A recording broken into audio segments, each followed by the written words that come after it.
అందరికీ నమస్తే. రుణమాఫీకి సంబంధించిన అప్డేట్ ఒకటి ప్రభుత్వం నుంచి వచ్చింది. ఎవరికి రుణమాఫీ అవుతుంది, ఎంతమందికి రుణమాఫీ చేస్తారు, ఆ గైడ్లైన్స్ ఏం రాలేదు ఇప్పటివరకు.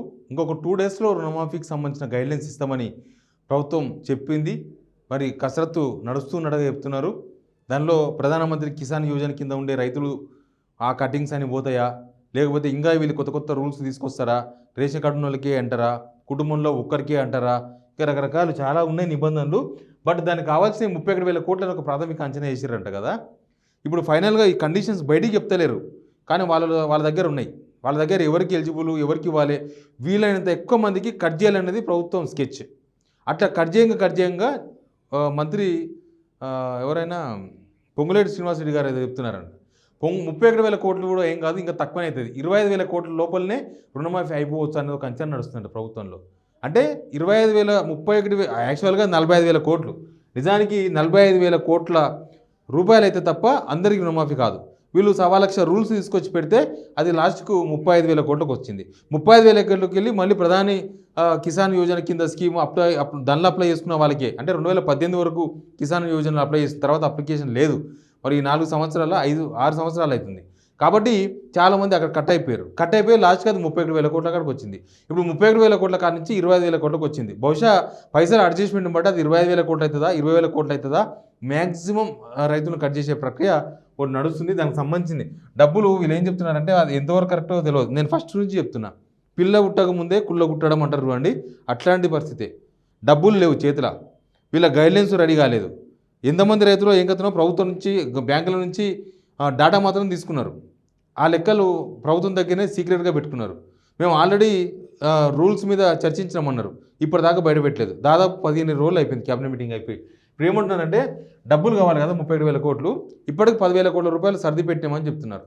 ఎట్లా సర్ది పెట్టినారు, ఏంది ఏం కదా అంటే, నేను మొన్న అప్పులు తీసుకుని ఉన్నాయి కదా, అక్కడక్కడ 2,000 కోట్లు 3,000 కోట్లు, ఇప్పటికి మొత్తం 32,000 కోట్లు అప్పు చేసిండ్రు. ఈ గవర్నమెంట్ వచ్చిన తర్వాత ఈ 7 monthsలో 32,000 కోట్లు ప్లస్ ఇంకా కొద్దిగా పెరిగే ఉండొచ్చు బహుశా, ఇంకా అఫీషియల్ ఫిగర్ అని కొంత బయటపడుతుంది.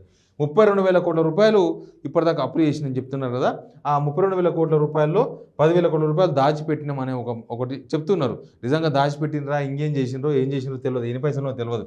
ఇంకా 21,000 కోట్ల రూపాయలు కావాలి దానికి. ఒకవేళ ఈ లెక్క ప్రకారమే వాళ్ళు అనుకుంటున్నా, వాళ్ళు ఇప్పటికే పెట్టిన గైడ్లైన్స్ లెక్క ప్రకారమే, వాళ్ళు లోపల పెట్టిన గైడ్లైన్స్ ప్రకారం ఇంకా 21,000 కోట్లు కావాలి. ఈ 21,000 కోట్లలో ఏం చేస్తున్నారంటే, భూములు మొన్ననే చెప్పినాను, భూములు మొత్తం ప్రైవేటు ఫైనాన్సర్కు కుదబెట్టి ఒక 10,000 కోట్లు అప్పు తీసుకోవాలనుకున్నారు. దానికి మధ్యవర్తి బ్రోకర్కే 100 కోట్ల రూపాయల కమిషన్ ఇవ్వడానికి ప్రభుత్వం సిద్ధమైంది. దానికి సంబంధించి ఆల్రెడీ ఏమంటారు బిడ్లు కూడా పలికిర్రు, బిడ్లు కూడా వేసిండ్రు. బహుశా బెంగళూరు నుంచి, ముంబై నుంచి బ్రోకర్లు వచ్చిర్రట. వాళ్ళకు 10,000 కోట్లు మీరు ఏ బ్యాంకు నుంచి ఇప్పిస్తావో, ఏ మార్వాడికి వెళ్ళి ఇప్పిస్తావో, ఏ ఫైనాన్సర్కి వెళ్ళి ఇప్పిస్తావో మీ ఇష్టం, మీకు 10,000 కోట్లకు 1% కమిషన్, 100 కోట్ల రూపాయలు మీకు కమిషన్గా ఇచ్చేందుకు కూడా ప్రభుత్వం రెడీ అయింది. అసలు ఎవరి డబ్బులు ఎవరితో పంచుతున్నారు ఏమైనా అర్థమవుతుందా?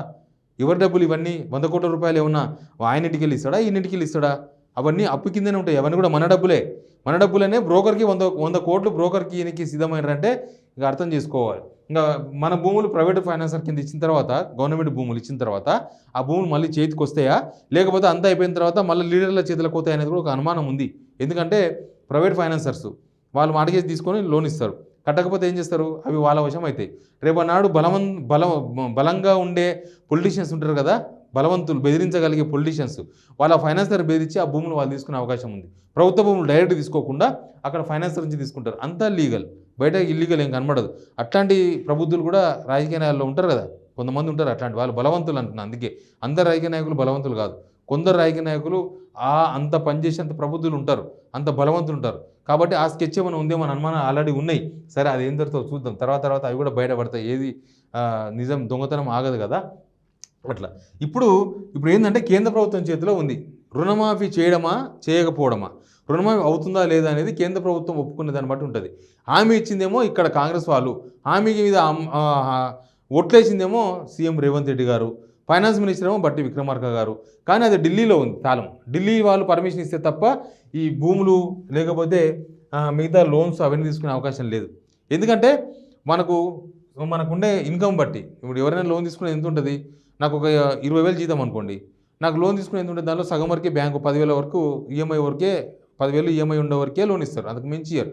సేమ్ అట్లే మన దగ్గర ఇన్కమ్ను బట్టి కేవలం సంవత్సరంలో 56,000 కోట్ల అప్పులు చేయొచ్చు. 56,000 కోట్ల అప్పులు చేయొచ్చు సంవత్సరం. అంటే నెక్స్ట్ ఇయర్ మార్చ్ 2025 వరకు, ఇది 2025 వరకు ఈ అప్పు చేయాలి.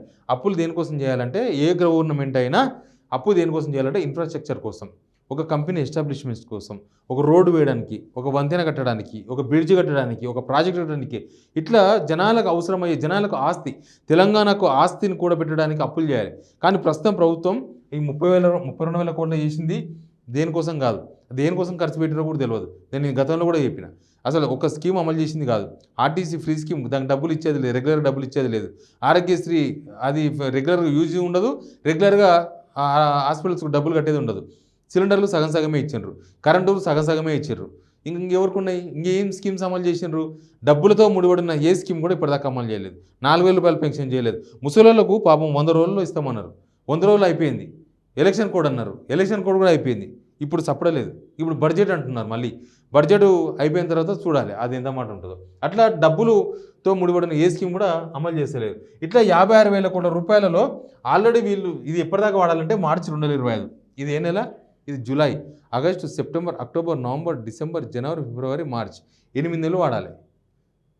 సంవత్సరానికి 56,000 కోట్ల అప్పులు చేయాలంటే 8 నెలలు ఉంది. ఇప్పటికి అయిపోయింది కేవలం 4 నెలలు మాత్రమే. 1/3 కేవలం 4 నెలలకే అక్కడ 32,000 కోట్లు వాడినరు.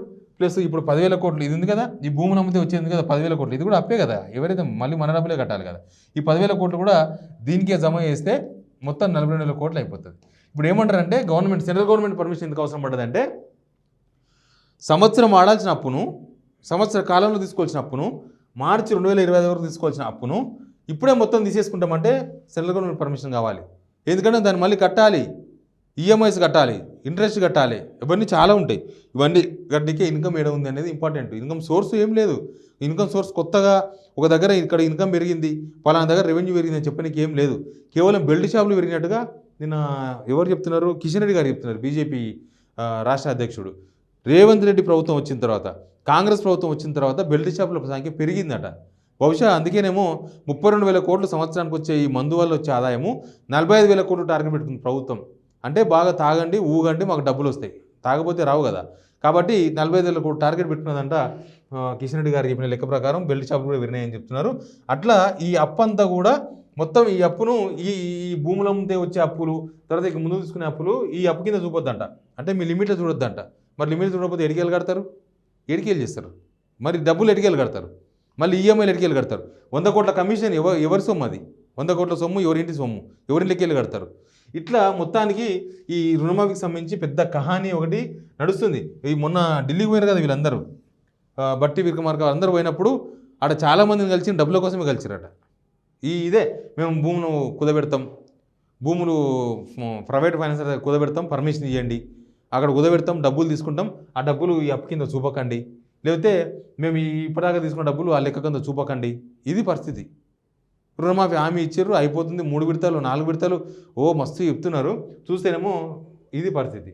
మొత్తానికి రైతులకు భారీగా కోత పెట్టాలని ప్రభుత్వం ప్రయత్నం చేస్తుంది.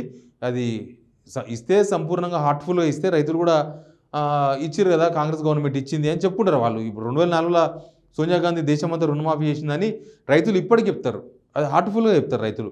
అట్లా హార్ట్ఫుల్గా చేస్తే రైతులు కూడా అవును మాకు కాంగ్రెస్ గవర్నమెంట్ వచ్చింది, రేవంత్ రెడ్డి గవర్నమెంట్ వచ్చింది, మాకు చేసిన రుణమాఫీ ఒకటేసారి టక్కున అయిపోయిందని చెప్పుకుంటారు. ఈ రకరకాల కొర్రీలు పెట్టి, రకరకాల పరిశాన్లు చేసి, మీకు అది ఉందని, మీకు ఎద్దు ఉందని, మీకు ఆవు ఉందని, మీకు బర్రె ఉందని, బండి ఉందని, ట్రాక్టర్ ఉందని కట్ చేసుకుంటూ పోతే ఇచ్చినా లాభం ఉండదు.